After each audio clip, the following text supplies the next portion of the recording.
Gernika-Lumoko udalak Gabonetako egitarau berezia aurkeztu du. Besteak beste, abenduaren 5ean, asteazken honetan serietan, Gabonetako argiteria piste ekitaldia izango da, udaletxeko plazan eta ostean txokolata da. Abenduaren 6ean, ostegunean 6:30, Gabonetako arbola pistea San Cristobal plazan eta txokolata da ostean.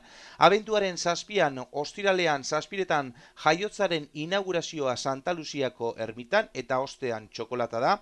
Abenduaren 8ean 6:00 Marijesiei omenaldia Adolfo Urioste kalean eta 7:00 Gabonetako arbola pistea Errenterian San Bartolome kalean eta ostean txokolata da.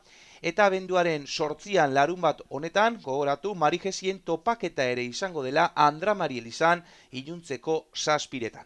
Abenduaren 24ean, Gabon bizperan 6:00 Olentzero eta Mari Domingi herriko kaletan zehar izango dira udaletxean amaitzeko.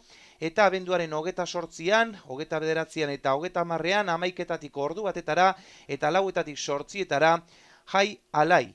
Frontoian, Domekan 4:30 hori bai, Gabonetako jolas parkea. Urtarrilaren 5ean, larun batean 5:30 erregeen kabalgata izango da Lehendakari Agirre plazatik irteta.